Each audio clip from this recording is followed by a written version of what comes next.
How you doing? We're here with Mario How you doing? T1 Thompson. What's up? Director of the movie Hustle Hard. That's right. How did you become the director of the movie Hustle Hard? We just made it, no? No, I became a director because it was something in me that I always wanted to do. And I was supposed to be a lawyer.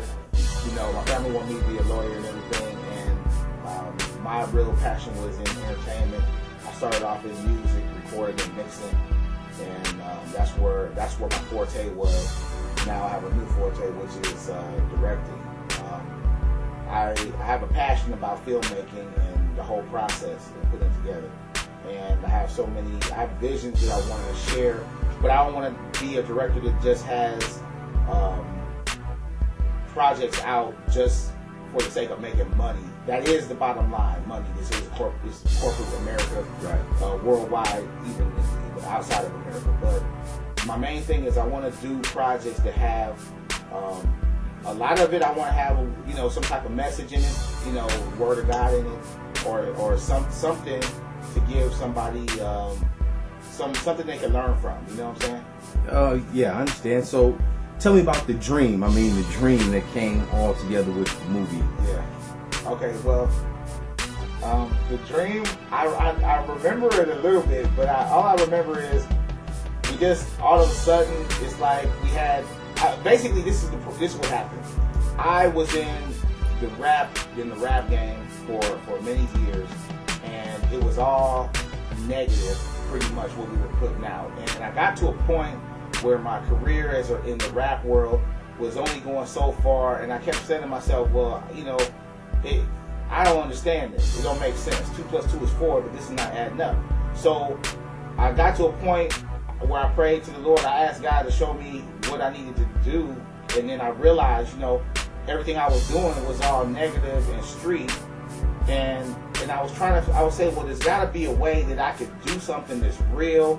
I could do something that's, urban, as they say, and put something out that the streets will feel, or because I know myself, I'm not going to go look at certain movies because they don't really relate to me.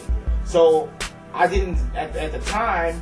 I didn't know that you could do this. I didn't know that you could make a project, and that's what we did with Hustle Hard. We tried to make a project that was urban, that was street, that was hood, that was real, stuff that my generation could relate to and experience.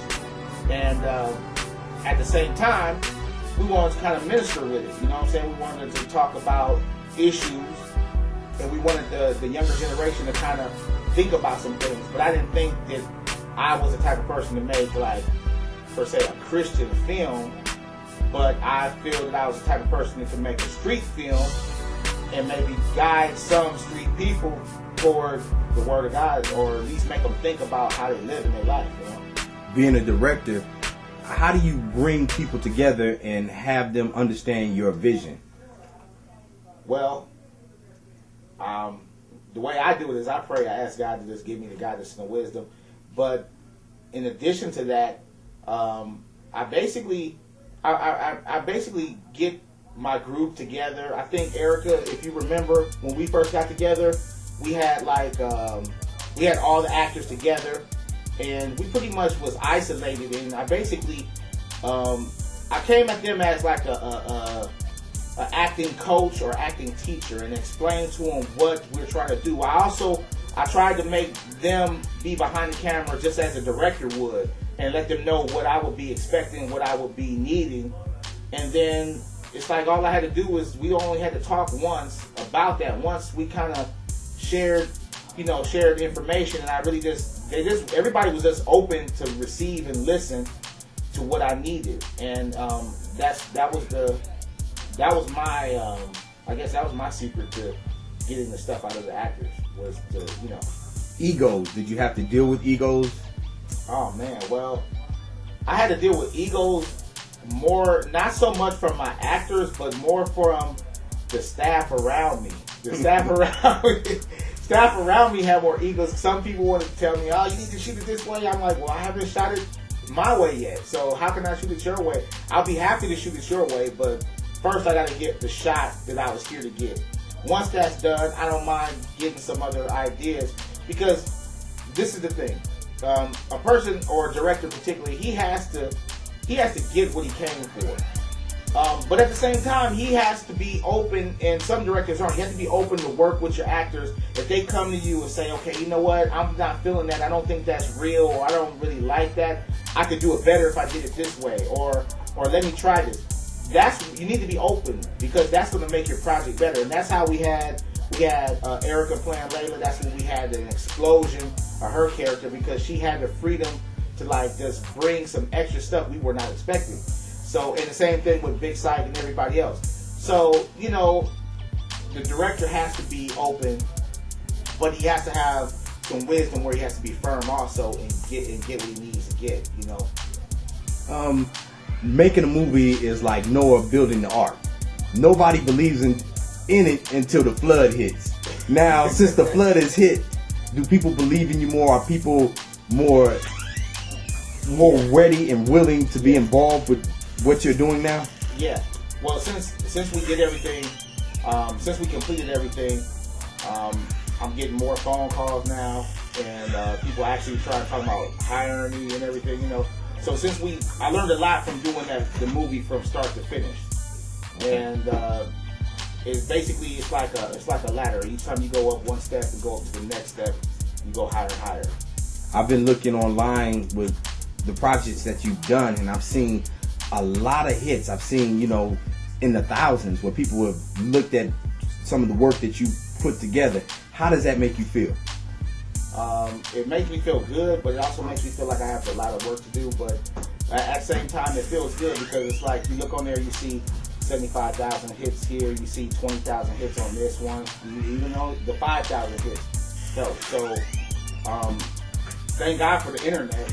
The internet is an independent person's best friend. If you learn how to market it and work it, you know, it can make it work for you.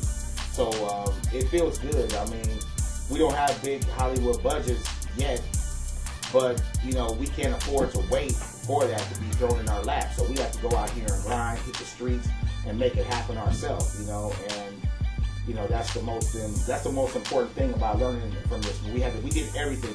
That's one thing I value about it. I started from the beginning to the end. I pretty much have done every position on the whole crew. I've been the boom mic before. I've been the editor. I've been the director. I've been the cinematographer. So script writer, script supervisor. So now, as we start getting budgets and we start being able to delegate tasks and hire crews and stuff, now it's like I'm more on top of it, and it's like it makes me look better because I have had the experience of doing all those different jobs. Why did you name the movie Hustle Hard? Because me and HP, because we figured, one, that's what it was about. You know, in rap, in the hip hop world, you had different genres and different, like a timeline. You had the gangster time, you know, with the 90s, with the Dre and the Snoop, where we took it over on the West, and that kind of influenced everything. Then you had, okay, there's other people coming here. It's time to start the shoot. Anyway, but you had other people. Then you had other time when it changed from the pimp. It was more about pimps and whatever. And then it went to a time where it's about hustling and coming up. And a hustler, we named Hustle Hard because we were hustling, but we weren't hustling. Hustler can be somebody doing. It don't have to be illegal. You know, a hustler, you could be a businessman and be a hustler. You could be a waitress and be a hustler. You know, anything that when you take something and make nothing, you take nothing and make it into something, that's a hustler. And so we had to hustle hard to get in this film business because nobody was trying to give any young black males like myself and my partner or African American or whatever, he wasn't trying to give us no type of budget. Even at the time that we started this, you know, urban projects weren't really even looked at.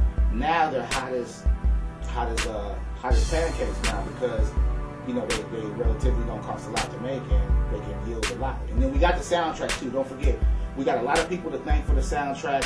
We got to thank West Coast Cam.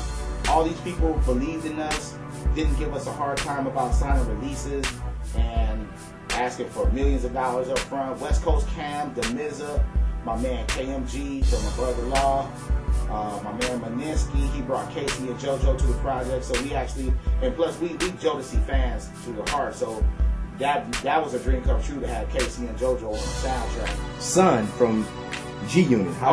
Yeah, Son from the G Unit. My man, Son from the G Unit down in Texas. He's from Texas, and he blessed us with a couple of bangers joints. And don't forget, we got HustleHardDVD.com. HustleHardDVD.com. That's our website. Okay. You can go check out clips and see the soundtrack. We got Sugar Free and Cocaine. We got INF. My man INF right now. We're at SoCal Studios broadcasting live. Matter of fact, I got to get out of this interview because I got to go direct this film. Well, I got to go direct this video right now. There's a lot of people waiting for me. So, T1, I'm out.